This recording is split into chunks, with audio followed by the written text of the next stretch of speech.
Hey guys, once again welcome to my channel and in this video I'm going to discuss this JEE mains question जो कि 2026 का ही latest question है। देखो question क्या है कि एक potential energy versus distance is given by the graph. एक ग्राफ दिया है जिसमें इसने दिया है पोटेंशियल एनर्जी को एंड डिस्टेंस के साथ क्या रिलेशन है वो दे रखा है। The rank various region as per magnitude of the force, यानी फोर्स के हिसाब से हमें बताना कि कौन से रीजन में फोर्स ज़्यादा है कौन से में कम है। Acting on the particle from high to low, यानी कि डिक्रीजिंग ऑर्डर में हमें फोर्स के मैग्नीट्यूड का डिक्रीजिंग ऑर्डर में अरेंज करना है। यानी अगर हम देखें तो F इक्वल टू हमारे पास आता है minus D U by D X आता है रेट, ये फॉर्मूला आ जाता है।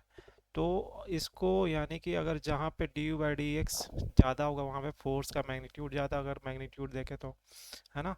तो D you by D x क्या रिप्रेजेंट कर रहा है दिस ग्राफ का स्लोप, यानी स्लोप जहाँ पे ज़्यादा होगा वहाँ पे फोर्स जो होगा वो ज़्यादा होगा। तो ये सिंपल सा कंसेप्ट है, इसको अगर समझ लोगे, इसको आपने कर लिया तो you can easily solve it.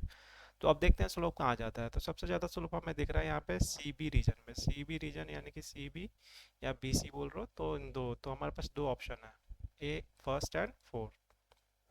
अब इसके बाद देखें यहाँ तो सी डी दिया है, तो सी डी में देखोगे तो parallel to potential energy change ही नहीं हो रही, यानी पोटेंशियल एनर्जी अगर जीरो चेंज नहीं हो रही डेट मीन्स कि फोर्स उस रीजन में क्या होना चाहिए, जीरो होना चाहिए। सिंपल सा कंसेप्ट है।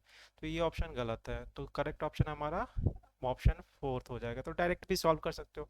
बाकी स्लोप देखोगे तो ए बी रीजन का स्लोप ज़्यादा है तो ये आ जाएगा। उसके बाद डी रीजन है, यहाँ पे देखो आप देखो एक डिस्टेंस में 1 जूल का एनर्जी चेंज हो जा रहा है यहाँ पे, जबकि इस रीजन में देखो डी रीजन में देखोगे तो आपका 2 मीटर का 2 यूनिट डिस्टेंस में 1 यूनिट एनर्जी चेंज हो रही है। तो यहाँ पे स्लोप चेंज हो गया, कम हो गया। तो स्लोप ए बी का ज़्यादा है, उसके बाद डी आ जाएगा और सी डी सबसे लोएस्ट है क्योंकि जीरो है उसका, तो सी डी आ जाएगा। तो करेक्ट ऑप्शन हमारा हो जाएगा यहाँ पे ऑप्शन नंबर फोर जो होगा करेक्ट होगा। तो इस टाइप के क्वेश्चन भी आते हैं जहाँ पे थोड़ा सा आपका आई क्यू यूज़ कर लो, कॉमन सेंस यूज़ कर लोगे तो आप इजीली 2 सेकेंड 10 सेकेंड 20 सेकेंड में इस क्वेश्चन को सॉल्व कर सकते हो। Thank you.